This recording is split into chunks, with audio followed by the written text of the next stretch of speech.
Hey, this is Chad Gleaves with Church Media Blueprint, and I've got Jay Kranda with me today, and he is the online pastor, the online campus pastor for Saddleback Church.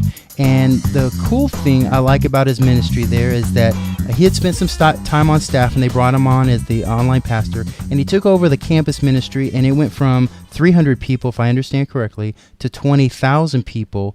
And was that over the course of a year, or that was a short amount of time from what I was reading? Yeah, it's been really an amazing experience. I want to thank you for having me on this and being part of what you're doing.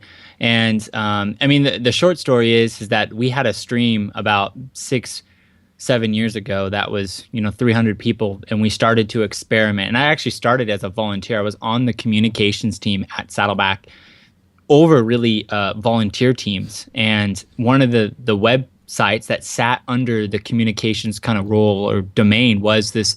They called it the Internet Campus, and which I hate that word, internet. It's like using web crawler or Netscape. I feel like it's just an outdated word.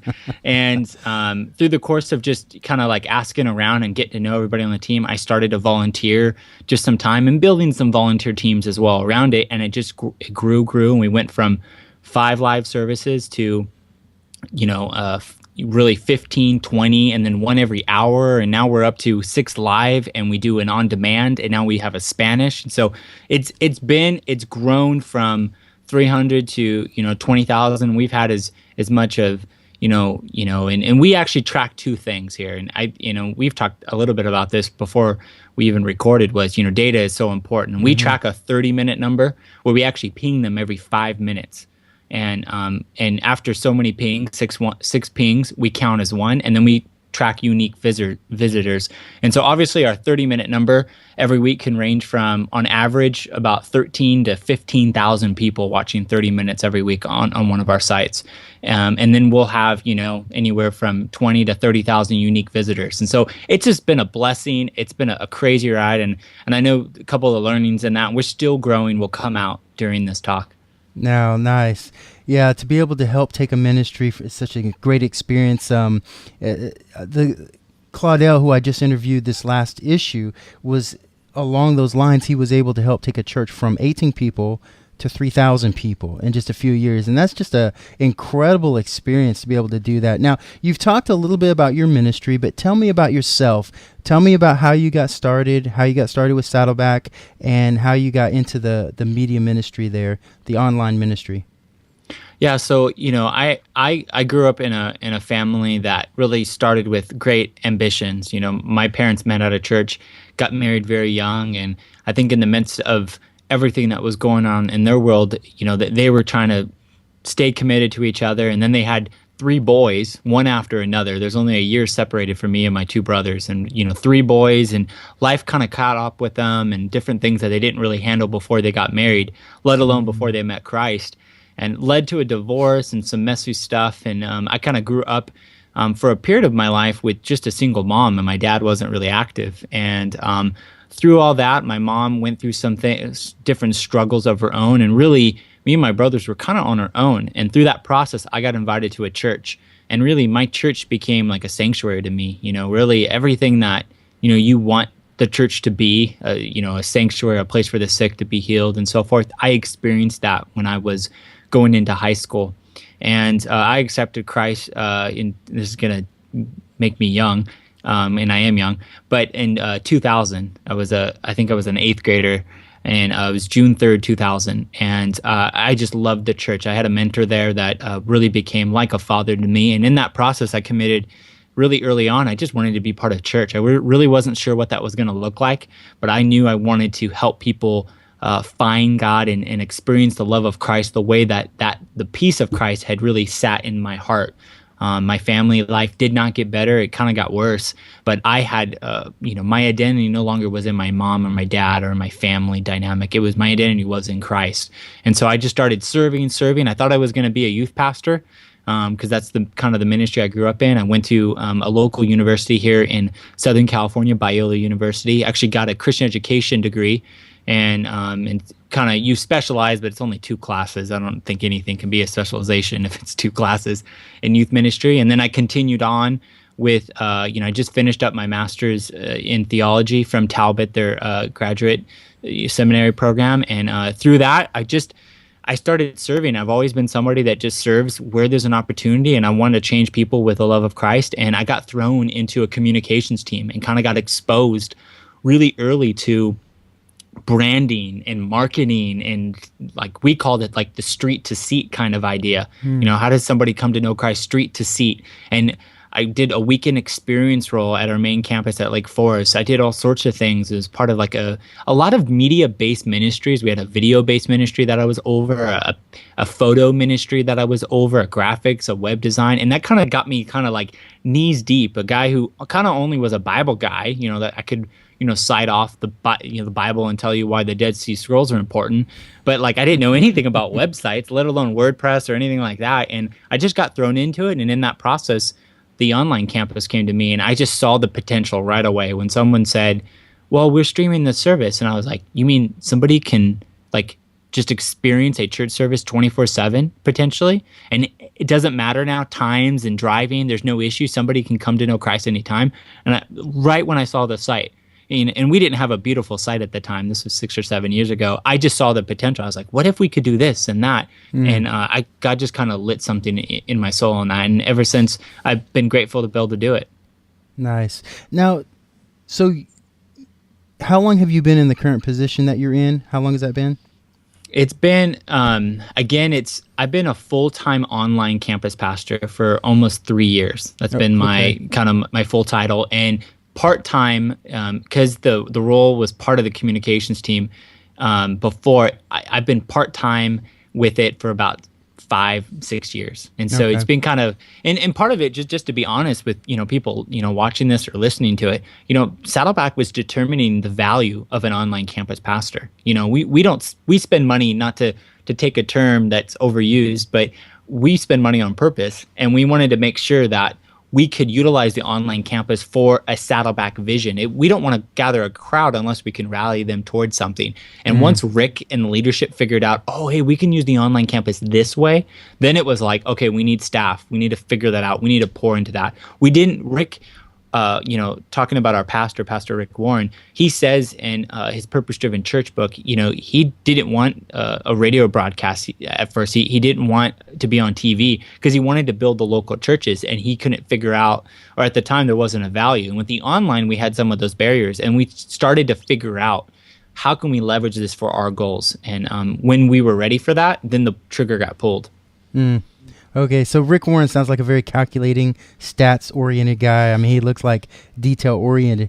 Well, talk to me briefly. Take me into your office. Take me into your work area. Tell me, how many volunteers are you working with? Or is this a Sunday morning job? Is this a week job? How does that all look for you? That's a great question, and it's obviously evolved over the years because we've grown and things become more clear. I think that's been one of the hardest parts about the role, and kind of the thing that had made me so excited about it is that there wasn't a cookie cutter shape of how we were doing it. There was a handful of people doing it when we started, and the big church that was doing it before us was lifechurch.tv. And they've been great because they're so transparent of what they measure, how they do things, and we were able to learn a lot from them. But for me, I tell people, online pastor, kind of like, what in the world does that mean? Do I just sit in my shorts, or am I just, playing Minecraft, or what in the world does that mean? And it's not all like good questions, I think. I know.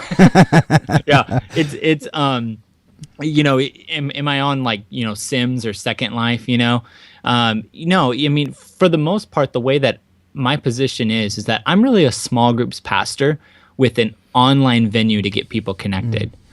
Day in, day out, I'm a small groups pastor. So really, I have a crowd of people that gather every week online, both live and on demand, and on our TV connected devices. And that ranges from 15 to 20,000 people. But really, my real community, the kind of the core of my, I would say, my congregation is in small groups. So that if you're part of the online campus, you could either be part of an online group that meets online on a browser from people all around the world. You go through a study and you do chat and video, and you're a functioning small group online. Or you can be a home group in your home non-locally. So you could live 500 miles away from a Saddleback campus, and you can have a small group, and you can fulfill the 5 purposes in your area. And so the idea is really the day in day out part of my job is I'm taking care of our small group health, and then I'm getting the weekend set up. So for me, now, is this a 40-hour week, or are you working on Sunday? How does that look? I mean, just real quick, couple sentences. What would that look like to you? Yeah, so for me, it would be, I think any typical pastor would be 50 hours a week, setting up the weekend, and then let's think about it this way. Monday through Tuesday is really response time from the weekend. I'm following up with people, calling people. I'm sending things out to volunteer teams that I have that respond and follow up for me. I'm getting people plugged into groups. And then Wednesday through Friday is looking towards the weekend, and then it's kind of volunteer care and setup for kind of any part into my leadership teams. And then Saturday and Sunday, it's just kind of control on, hey, is everything in place, and making sure, a lot of my role is making sure stuff is working right, and then kind of following up with their team.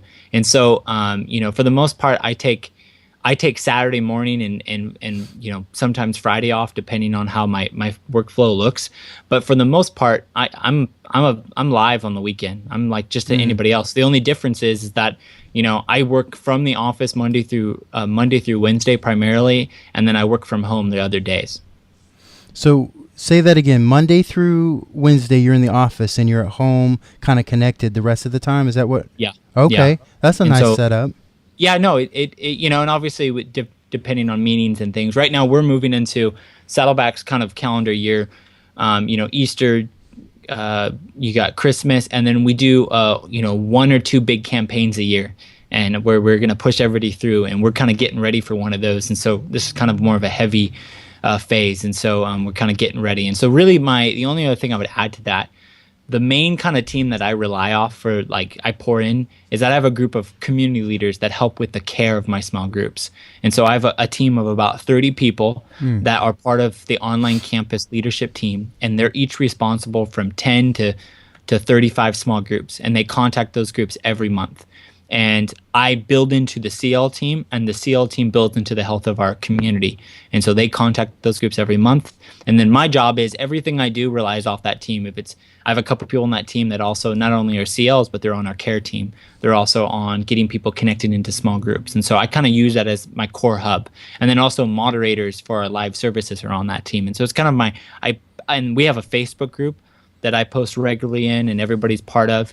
And so I kind of rely off that. Again, small groups are kind of at the core of how my role is structured at Saddleback. Gotcha. Well, now you're the online pastor. We've already talked about you being at Saddleback, which must be a incredible experience. People look up to you because it's one of the largest churches out there. It's not the largest, but it's definitely right up there at the top. So let's talk about a time you failed. Okay. So you're up here, but help us learn from your up and down. Tell us a story where you tried to reach out for more people and it absolutely failed. That's a great question, and I think one thing that at Saddleback is very apparent is that we're willing to try anything, and often there's failure in that, and we learn a lot from our failure. And we just had a pastor come in here a couple weeks ago, Pastor Mike Howerton, who was one of the founding. He was the first staff pastor, and he told us this weekend to staff and to the community how Saddleback often is a guinea pig. We're kind of like the lab rats on things that get rolled out to all, at least the evangelical churches around the world, because of how we test campaign strategies and different things like that. And so we're definitely, I'm led to, I'm told try a lot of new things, and we'll find out. One thing I'll let you in on a story, or just kind of an idea that has really been part of a big failure of how we do things, was when I first started this role, I really thought the chat experience would be our primary vehicle to get people connected. I really leveraged a lot of what I do around building up the chat host and making sure that they were there and building into that. Well, what happened very quickly is, as a failure moment, it was nobody was really, statistically, when I looked at the amount of people that were watching every weekend, I couldn't get enough people to sign up for the chat host, because it was more of a I'm going to chat there. It was very much like an AOL type of movement, like Web 1.0 kind of movement. And I couldn't get enough volunteers to staff it and have it be dynamic. And the other thing was there wasn't enough people engaging. And so we had built our process really around, getting people connected around the chat host, and it wasn't working. We might only have less than 1% of people engage on the chat room every week. And so I had a lot of conversations with IT and development and communication. It was like they kept on thinking the chat role was this core role, and I just kind of had this moment. I was like, no, we've failed here. That this cannot be the source of growth if we're only getting less than 1%, and it just wasn't working. And so we had to make a decision to shift to making a small groups team the primary focus. And that was a big learning curve because a lot of people, still a lot of people doing online ministry, they make their chat host the main role, which is okay. If it works for you, it works. But it did not work for us, and it wasn't working. And I had made it the number one and for a while. And we went through that for about the first 2 years. Okay. And that's what I was going to ask you. How long did you invest into the chat stuff? Was it 2 years? It was probably longer than that. It was probably 3.5, honestly, of just investment. And I think part of it was when I saw the vision for how we can start small groups and how I needed to make sure each small group was healthy, and the only way to do that was to have a volunteer team. I kind of had that push, and I saw that potential there. And if you're a chat host, this was the issue. It's a valuable role, but it's a minimal commitment. You're just you're repeating whatever the person's saying.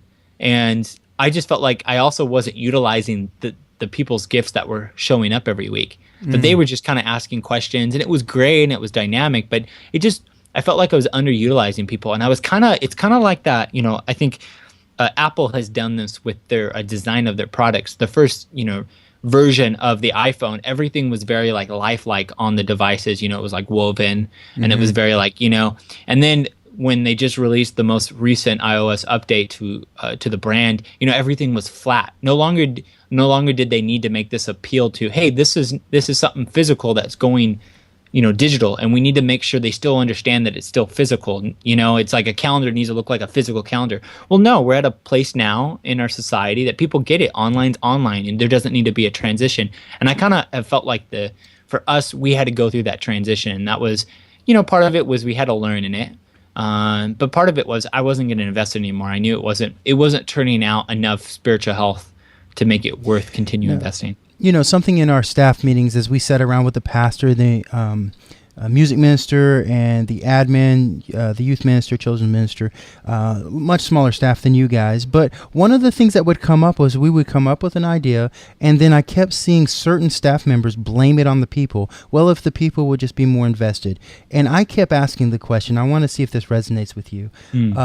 We can't change the people, but we can certainly change the staff. I mean, we've got the people who we've got, right? And so if they're not on board, then maybe we should change what we're doing. And I voiced that. I can't tell you how many times that, it's not them, it's us. It can't be them, even if it is them, So did that play a role? Because I hear pastors all the time complain about their congregation not getting on board to the program. And you I'm sure you examined that as you were looking at, is it the people or is it me? And it's hard to point that finger back at what you're doing. Can you talk to that just a little bit? For us, it's, I think part of it is we realize at Saddleback at least, and I've learned this from just being under the leadership that I am, is that part of it you got to figure out who God has brought to your church, and you got to ride that wave wisely. Obviously you can be as dynamic and innovative and all those things as you want, but obviously I believe the Spirit does that work and brings people there. I think there's things you got to be proactive on and on top of because you are part of that equation. But for us, it's this is who God's got here, and part of that is true that staff can change, and but the people won't.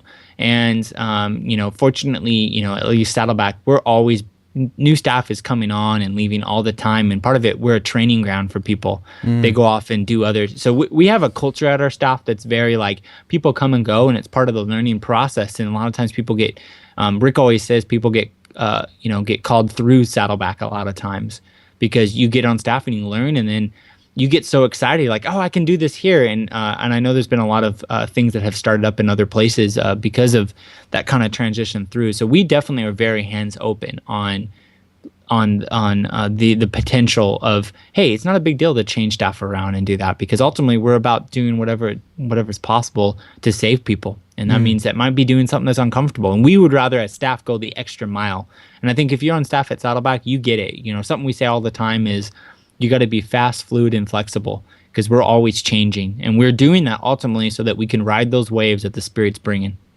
That's good. Well, tell me about your proudest moment in reaching people. What was one of the most successful moments where you were able to reach out and make an impact like you envisioned it, or even greater? Well, I think that's a great question, and there's been a lot of little moments. I think obviously we have big moments of people watching online, and we've had some pretty amazing numbers. But I think the most powerful moments is when I find out people are taking this online experience and doing something offline in their area, because that's really our big goal with the online camp, is that we want people to go online to offline by hosting a group in the area. And so when I hear, so do you have a specific story that just sticks out to you that comes to mind here?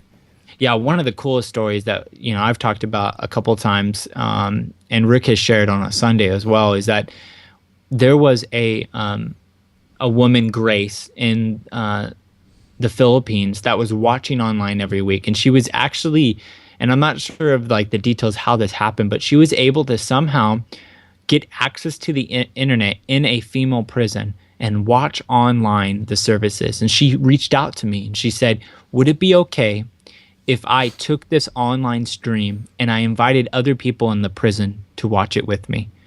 And I, of course, said, yeah, do whatever you want, no restriction. Anyways, fast forward 3 years later, I just got an email from Grace last night. Over 335 people watched the service online in the prison in the Philippines. And that is a weekly number. Every week, 300 plus women get together and watch this. And so you kind of just think about it. Okay, when I think online church, at least, I'm thinking of an individual watching on their computer, kind of what we're doing right now. But really what it's moving towards, and this is what's happening with our Roku connected devices and so forth, mediums that we're trying to get a presence on, is that more and more people are watching with families, and it's moving away from a solitary experience to really a community experience. And so those are the stories that excite me, because really I don't want somebody to watch alone. I really don't. I want them to watch with somebody. I want them to watch with their spouse or a friend or their small group. And so stuff like Grace gets me excited, because that's got so much potential.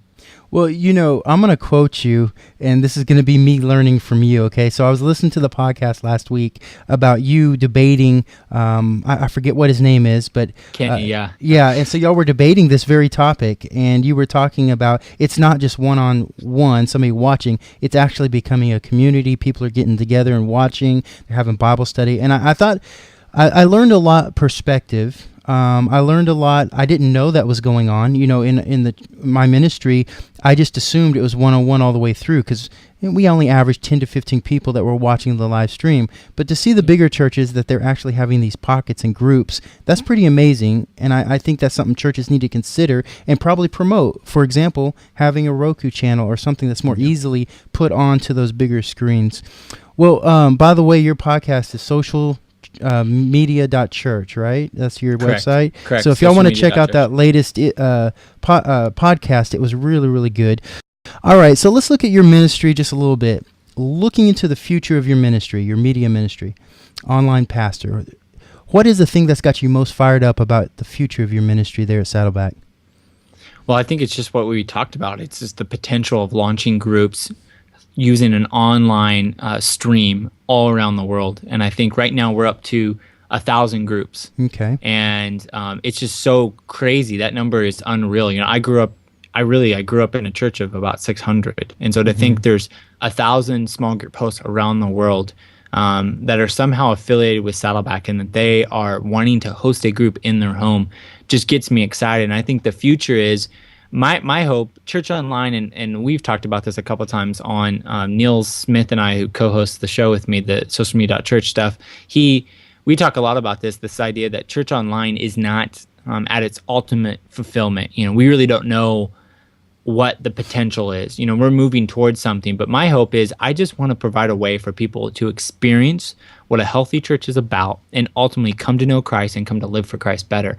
And I think the more we are able to kind of provide an atmosphere for those things to be fostered, if it's through online learning and training tracks and ways to meet up with people locally and grow and spur on campuses, those are the things that get me excited, because I don't want just a stream. I want a community, because just like your worship building is not church, your church is the people doing life with one another. And for us, our church online is not our website. Our church online is our small groups that are meeting around the world and online. And so I get most excited about small groups starting around the world and the potential of what can happen out of those groups.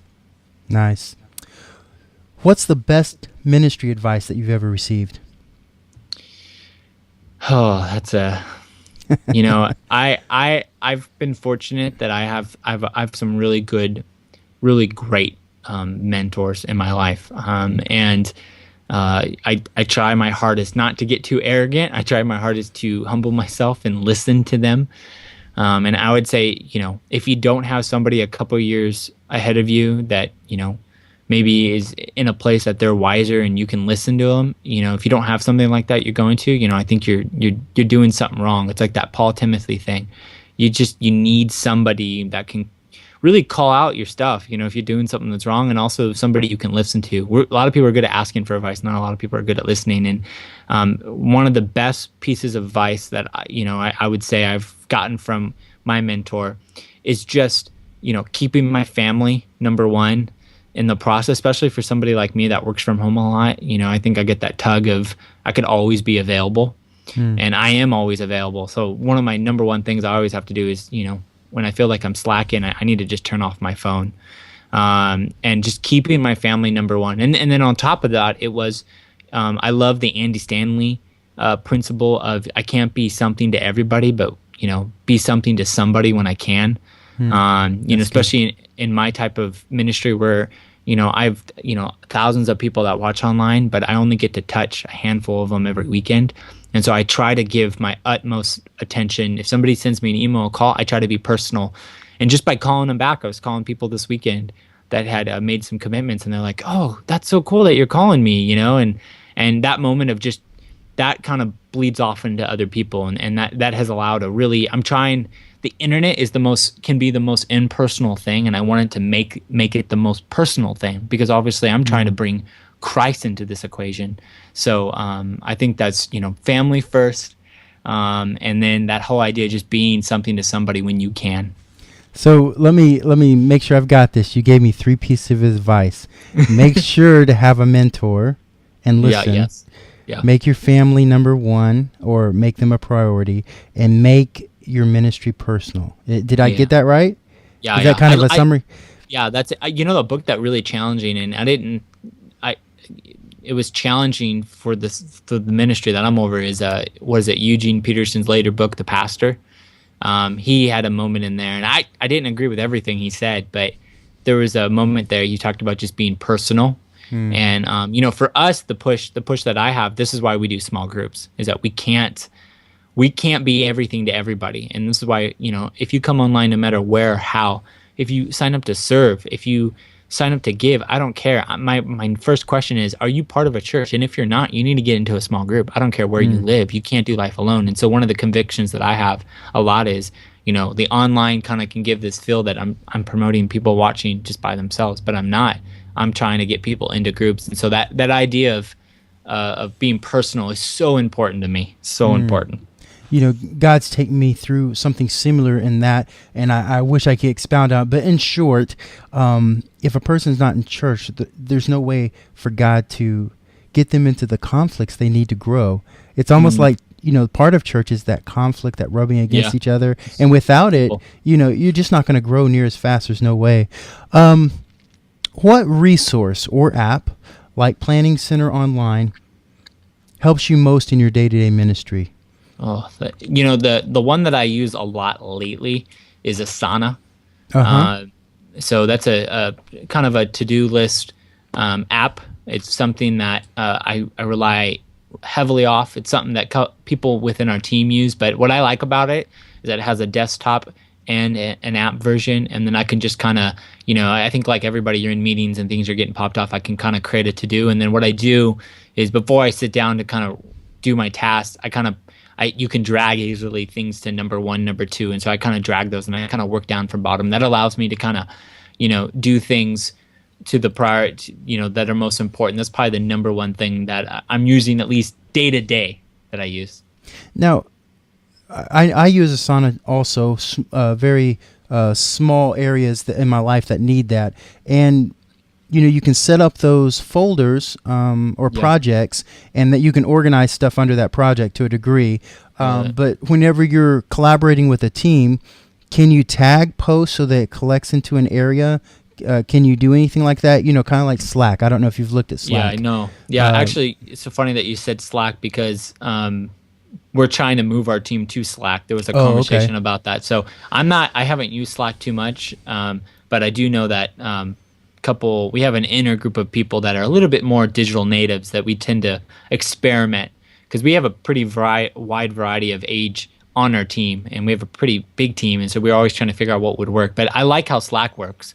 So I wish Asana, because I use Asana too. I just said I wish I would be able to tag it because, for example, under magazine project, we have 2 or 3 issues that we're working on at a time, and so my wife might send me a video she wants in her magazine and stuff like that, and so that's where Slack comes in. We can organize it under the issue. So I'm kind of struggling between the two because we got to decide on one. I can't do both. But go ahead. I think Asana will. I think they will wise up. I feel like they get it. It's hard because I still don't.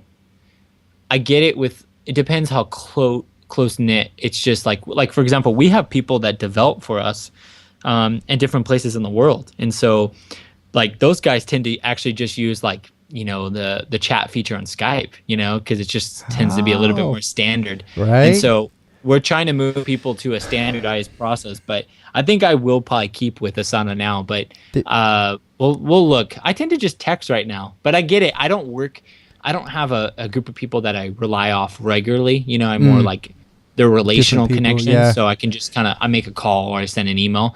But if I had a group of people that, maybe I needed, more regular updates, I could see the benefit of Slack for sure. But, yeah. Okay. We've talked a little bit about this. You talked about your days. What does your typical week look like? You've went over a little bit, but just, give me how many hours a day, when your meetings are, the standard stuff. What does your week look like? Yeah, so we have every Monday morning at 8:30, we have a spiritual maturity meeting that goes on for an hour. And that's kind of a recap from the weekend, talk about upcoming things that we need to be aware of. And then I have another meeting right after that. It's a small groups pastor meeting, and it's kind of high level stuff. How did people get connected this weekend? Stuff we need to change, planning for upcoming meetings and events. And then that Monday lunch into kind of the afternoon, it's kind of my follow-up from the weekend. I do any follow-up like this issue. This past weekend, we had some technical issues, so I'm tracking down with our team about, hey, what happened? I need to give a report back. And so I kind of do any follow-up, any type of like massaging or anything that I need to figure out. And so kind of Mondays is set up that way. Tuesday is I do more of that. I send out a weekly prayer request to our prayer team, and so I do that Tuesday morning. I kind of get ready. I do any last minute email follow up. Kind of Tuesday morning is usually my heavy email. I kind of like catch up on email, follow up, send forward stuff out as well on Monday. Just forward to different volunteers that are responsible for different care areas, and then I make any calls if needed. And then Tuesday afternoon we have an all staff meeting that we have every week at 2 p.m. And we do that every week. Usually that's about a 2-hour thing. And how many people do you have in your staff meeting typically? We have usually about, I want to say 180. Okay. Maybe less. It's hard because we have regional staff and international staff. So here in Southern California, LA is, an hour and a half away. So LA doesn't drive up all the time. They will stream, we stream our staff meetings. And Okay. international as well, they will watch the on demand or watch it live, depending where they're at, because we have staff in Manila, in Berlin, in Hong Kong, in Buenos Aires. And so those are people that don't always, obviously they can't come, and so they stream it. And so so it's a pretty large. We go through just a weekly. It's usually just updates, and then it's primarily training. We do a weekly training of something. So if it's getting ready for something, or one of the pastors come in, if it's Rick or somebody else does a training. Okay. And so then that's your 2:00 Tuesday, and it lasts a couple hours. Okay. Yeah, last couple hours, and then at the end of that day, any follow up on email or giving calls I'm if sure needed. you're just wasted after the. Yeah, no, after it can be draining. I try to bring a coffee to that. It's great stuff. But it can be draining. And then Wednesday, I have a standing meeting with my direct boss and with somebody else on our team. We do a weekly check-in around 10. And then kind of Wednesday afternoons are usually just meetings about the weekend or any other things I need to do. And then Thursday, Friday are really my time to follow up with volunteers. And then kind of all between Monday and Friday is heavy. I'm building into my core team of 30 volunteers. I'm doing Facebook messaging, but usually Thursday and Friday are kind of I make appointments to meet with people and Skype people and call people or meet up locally, because I have volunteers online and I also have volunteers that attend locally. And so I kind of do both and usually I do any writing or any preparation. So something I do often is that I do monthly huddles with all my 30 volunteers using the Zoom technology, the conference technology. So I have to plan for that. Sometimes I shoot video updates that I post on our Facebook group. And so Thursday and Friday usually are strategic days that I can kind of get ahead of the curve. And sometimes I have to do stuff for the weekend, depending on if it's going to be a crazy weekend or not. And then Saturday morning, I send a campus email out I send it out every Sunday morning at 11 a.m., but I write it on Saturday morning and schedule it, and that goes out to our entire campus. And then I also I set up some standard emails that I send out to a couple of our groups every week. I send message notes to some small groups that host small little services that get people together, so I send them message notes ahead of time. And I also schedule an email to go out that asks for attendance count for those gatherings. And then we have our two Saturday services are 4 and 6 p.m. And I'm usually there at the 4 p.m. online, making sure everything works. I check Roku and different things. We have a couple other people that check it, but I just make sure notes got up to date, are updated, everything is good. Because 4 p.m. every Saturday is when the new message starts. It's kind of our re-kick. And so you can have the other message, but about 15 minutes before 4, the new message notes come up and the new service kicks in. And so it's kind of our cleanse.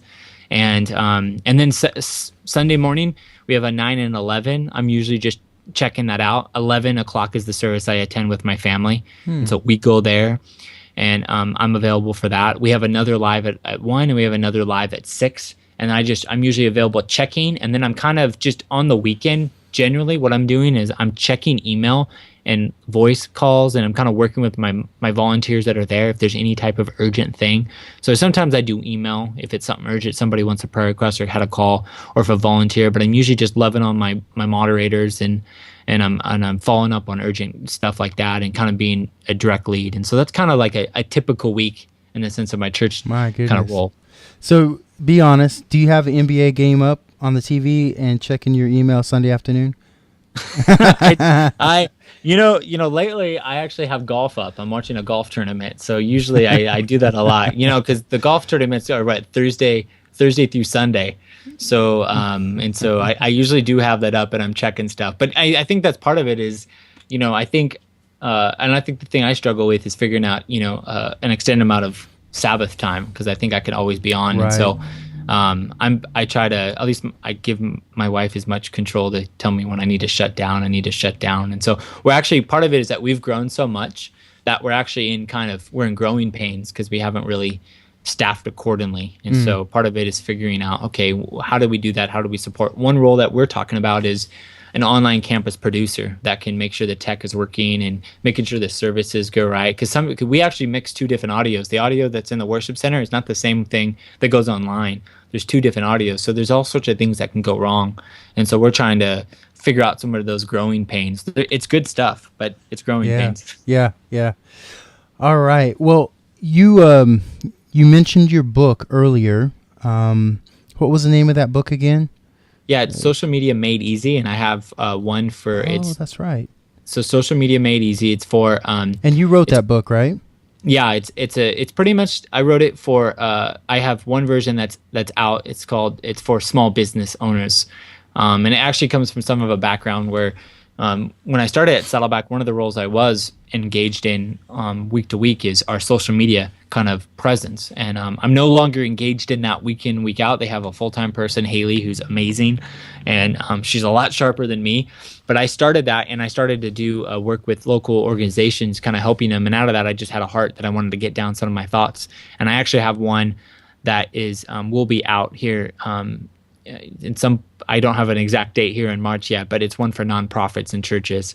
And so the idea is that the book is, it's real cheap. It's a $5 book. It's a download. It's a PDF download. And all it's about is how to build a custom plan for your church or nonprofit. Are you going to offer that on Amazon? I need to get it. I need to get it on Amazon. I actually did have my book at one point on Amazon, and I wasn't a big fan of their pricing. So I actually just because they take,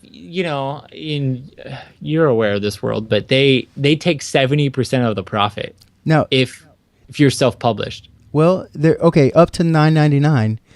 You keep 70%. So they reverse it once you pass the $9.99 option there. So, but I guess you're talking about you have to give them the exclusive though to get that 70%. So I think that's the thing is that I created a platform that I can control the way it looks and feel. Okay. And when I was on Amazon, I couldn't control that. And the other thing is that I didn't really like their option. So anyway, we need to talk about this offline. How are you? Well, real quick, you've got a book that you're about to come out, and I'm sure you're going to bundle it all together so that people can buy them together. Yeah. Are you selling them on your website? What's the name of that website? Yeah, it's socialmediamadeeasy.tv. Socialmediamadeeasy.tv. And so you can go on there. And then you can get both of them for $10, and then you can probably go and donate because that's really inexpensive price there, and show Jay a little love there. All right, so this next section is Geeks Favorites in 60 seconds or less. So in just basically 2 sentences, can you answer the following questions? All right, you ready? Okay. All right, what is your favorite piece of audio gear that you can't live? Now, obviously, you're an online pastor, so if you don't have an answer for this, we'll go on to the next one. But do you have any audio gear that you just can't live without? Well, since Niels and I have been doing the podcast, I love this Samsung podcast mic. I'm showing in the video for people that are listening, but it's a beautiful piece of equipment. I love it. It was only I think $75, and it enhanced my audio in a big time, and I use it for all meetings now. Nice. What is your favorite video broadcasting equipment for those Skype and other conferences? I really like Zoom. I think it's zoom.us, I think is the URL. What I like about it is that you can do screen share easily. You can also, they provide a very easy record function. So I do a lot of that where I record the meetings and on demand. It just tends to be a good standard. So Skype is great too, but I've just been using Zoom a lot more and I really enjoy it. I'll have to check that out. What is your favorite lighting equipment on your broadcast? I heard you talking about this with your podcast the other day. Well, I actually, since we do a video form of our podcast, it's not our primary vehicle, but we do offer the video on a YouTube channel. I have a pretty cheap setup, and I love it. I bought canisters from Home Depot, spray painted them white, and put 100 fluorescent bulbs in them, and they're set up now, and I have a 2-point lighting system that literally cost me $30, and it at least does the bare bones. It's not perfect. I mean, there's shadows here, but I think my next investment is a backdrop. There you go. But I like your backdrop. No, thanks. What is your favorite video editing software or equipment? For me, my favorite right now, because I don't do it that much, is that I just use iMovie because I don't really do too much editing myself. Fortunately, I don't have to, because if I'm editing something, it's going to be bad. All right. What is let me skip a question here. What is your favorite website tool for the web design and things like that? The one that it's a tool, but the one that I rely off heavily that I really like for everything I'm doing is WordPress. I just really enjoy the template, and I use the Woo Marketplace or the ThemeForce Marketplace to buy different templates. I mean, with my ebook, I was able to find a great template for $40, and I could set it up, and it does everything I needed to do, and instead of paying somebody $10,000, right? I was able to get something set up pretty easily. So I love WordPress. I believe it, even though our online campus is not on WordPress, but I love how easy WordPress makes things. Yeah, I'm with you. Now, how do you, and this is a question I didn't give you, but how are you managing all of your different accounts, Twitter, email? Have you combined those, Facebook, or are you using separate apps for each one? I use primarily Hootsuite. Okay. So Hootsuite's probably the primary, allows you to port in different accounts and schedule tweets. I don't do any engagement on those. I still log in manually. And like Twitter, for example, I only engage on my phone. And obviously, Hootsuite doesn't allow you to schedule with Instagram. So those are a couple of things I still have to do manually. Pinterest, I still do manually. But Hootsuite tends to work very well. Cool. All right. So what parting piece of guidance would you give to other online pastors like yourself? Well, what I would say is, selfishly, listen to the socialmedia.church podcast. But so, very good. No, I think the big thing is for me that it's helped me immensely is reaching out and talking to other online pastors and figuring out really their assimilation process. I think that's a big thing with a lot of online pastors that are doing work, is that they're really good at a stream, but very few have figured out the community piece. And I think I would just tell anybody, wherever, no matter what you're doing, even if it's a social media role or a church role, find somebody at another church and talk to 5 or 10 different people doing what you're doing at different sizes of church. It doesn't have to be big or small. Find everybody and ask them, how their schedule looks. What are their goals? How do they measure success? Who are they talking to? What are they reading? And for me, I've been fortunate that, Neil Smith and I, who we do our podcast together, he's a guy who was the online pastor at his church. And he grew, and he no longer is, and he does a bigger role at his church, innovation pastor. But we got in contact because we wanted to figure out and challenge each other. And so just talk to people, find out. And we have, there's a conference every year in Dallas that happens that online pastors get together and they talk. There's also a Facebook group. And so those are things that you could find out about. And if they're interested, you can tweet me you can tweet me and I could tell you where to find all that information. But there's so many resources. So that brings up the next last question here. What's the best way to connect with you if somebody wanted to reach out and ask you those questions? Well, I would say, if you go to my website, jkranda.com, I have all my links to my social accounts. You can connect with me on Twitter or Facebook. Either one, I'm pretty free. But I'm somebody that, I'm barely, I feel very blessed to be where I'm at right now, and I've learned a lot, and I'm learning a lot. But I would love to connect anybody with the group of people that I know, at least doing online ministry specifically, and even social media. Obviously, I know a lot of different people doing that at churches, and that's a growing thing. And so, visit jkranda.com. That would be a great place to start. All right, Jay. Hey, thank you so much for sharing your heart, for sharing that personal touch, and encouraging us to do that. I really appreciate that. And all right, we'll sign off with that, and I look forward to talking to you some more. So I have no idea how to end. No, you're good. You're good. Just end right there. You're good. So I don't know if I should do a CB handle. This is. I had a CB handle short circuit. This is short circuit signing off for the night. We used to do that, man, in the day. We had a lot of conversations around our intro and outro on podcasts because we actually paid for somebody to do that on Fiverr. Yeah. Okay. He sounds good. Yeah, I know. Niels didn't like. He was like, I don't know. It's kind of cheesy. I said, I don't know. I like it. I like it. So, but I think he did it for $10. It was it adds a little depth to you guys of professionalism. I like it. Tell Niels that somebody on listening to his podcast really, really likes it.